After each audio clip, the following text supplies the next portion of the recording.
Hello बच्चों, चलिए प्रश्न पढ़ते हैं। तो प्रश्न में दिया गया है, जीन गण विधि में डीएनए को रेगिस्तान धातु पर लपेटा जाता है। तो इस प्रश्न की मुख्य अवधारणा के बारे में हम जान लेते हैं। तो यहाँ लिखेंगे मुख्य अवधारणा।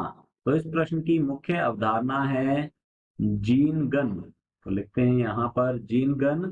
जीन गण यह जीन स्थानांतरण की एक प्रत्यक्ष विधि है। तो यहाँ लिख सकते हैं जीन स्थानांतरण की जीन स्थानांतरण की प्रत्यक्ष प्रत्यक्ष विधि है यह। इसका उपयोग आनुवंशिक अभियांत्रिकी में जीन स्थानांतरण के लिए किया जाता है।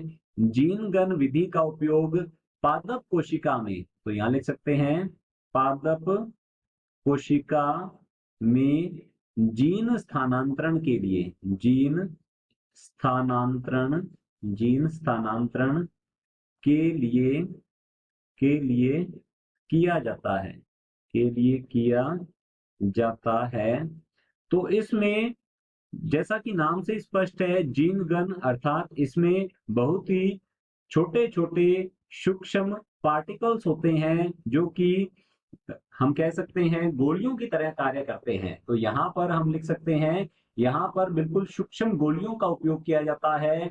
और ये गोलियां जो है, ये सूक्ष्म कण, सूक्ष्म गोलियां, जिन्हें बुलेट्स भी कह सकते हैं, माइक्रो पार्टिकल्स होते हैं। ये सूक्ष्म गोलियां या जो कण हैं, ये बड़े होते हैं, या तो सोने के होते हैं ये, या तो सोना, या फिर ये होते हैं टंगस्टन के। तो लिख सकते हैं या तो सोना है या फिर टंगस्टन होता है। इन पर डीएनए को लपेट कर फिर दागा जाता है। इन्हें हम कह सकते हैं लक्ष्य कोशिकाओं पर दागा जाता है, जिससे कि जैसे ही ये सोने या टंगस्टन की गोलियां जो है, सूक्ष्म गोलियां, ये कोशिका में प्रवेश करेंगी, वैसे ही हमारा जो डीएनए है जो कि इनके ऊपर लिपटा हुआ है, वो भी कोशिका में प्रवेश कर जाता है। तो हमारा जो प्रश्न है, जीन गण विधि में डीएनए को धातु पर लपेटा जाता है।